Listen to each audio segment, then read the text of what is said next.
జై శ్రీ రాధాకృష్ణ. ఈరోజు recipe Mumbai special తవా పులావ్. ముంబై స్ట్రీట్స్లో తవా పులావ్ చాలా ఫేమస్. అసలు ఎందుకు అంత ఫేమస్ అంటే దాంట్లో వాడే ఇంగ్రీడియంట్స్ అంత స్పెషల్గా ఉంటాయన్నమాట.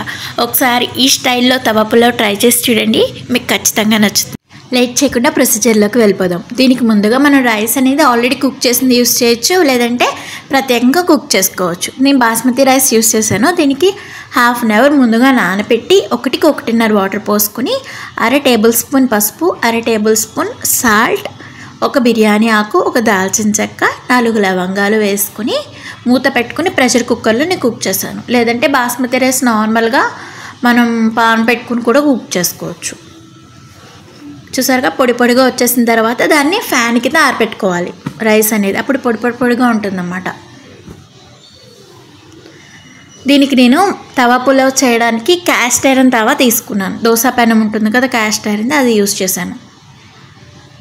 లో ఫ్లేమ్లో పెట్టుకొని మనం తవా పులావ్ని తయారు చేయాలి. దీంట్లో రెడ్ చిల్లీ పేస్ట్ అనేది యూస్ చేస్తాం. దీనికి 4 ఎండుమిరపకాయలు, 2 వెల్లుల్లిపాయలు, ఒక పావు గంట సేపు కొంచెం వాటర్ పోసుకొని నానబెట్టుకొని మిక్స్ చేసేసుకోవడమే.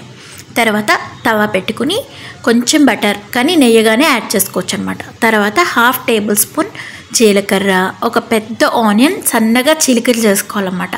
అది యాడ్ చేసుకుని ఫ్రై చేసుకోవాలి. 4 పచ్చిమిరపకాయలు చిన్న ముక్కల కింద చేసుకొని ఆనియన్స్ వేగిన తర్వాత యాడ్ చేసుకోవాలి.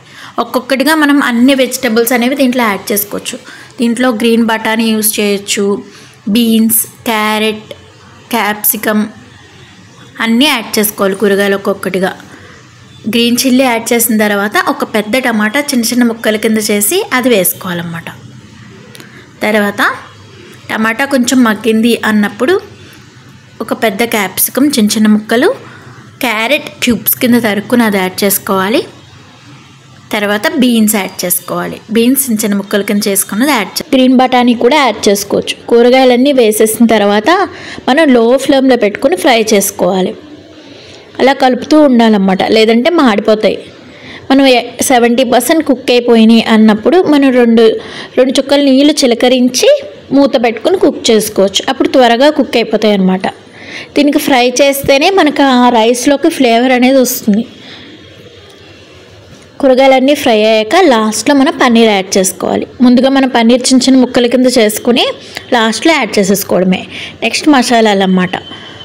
1/2 టేబుల్ స్పూన్ సాల్ట్, తర్వాత ముందుగా మనం ప్రిపేర్ చేసుకున్నాం కదా రెడ్ చిల్లీ పేస్ట్, అది యాడ్ చేసుకుని బాగా కలుపుకోవాలి.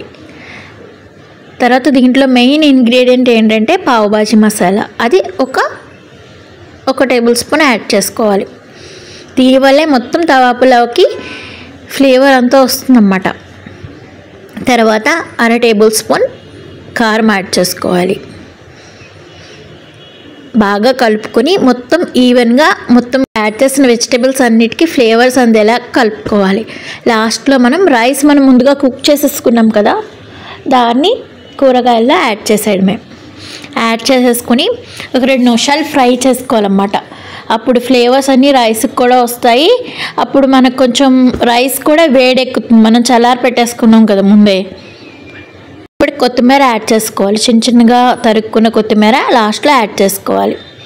కసూరి మేతి అనేది మనం కట్టేస్తున్నాం ఇంకా అన్నప్పుడు, అదే స్టవ్ ఆఫ్ చేసేస్తున్నాం అన్నప్పుడు మనం కసూరి మేతి యాడ్ చేసుకోవడమే. మనం మామూలుగా నాన్ స్టిక్ పాన్స్లో చేసుకుంటాం కదా, అలా కాకుండా ఇలా మనం తవా మీద చేసుకుంటే టేస్ట్ చాలా డిఫరెంట్గా ఉంటుంది.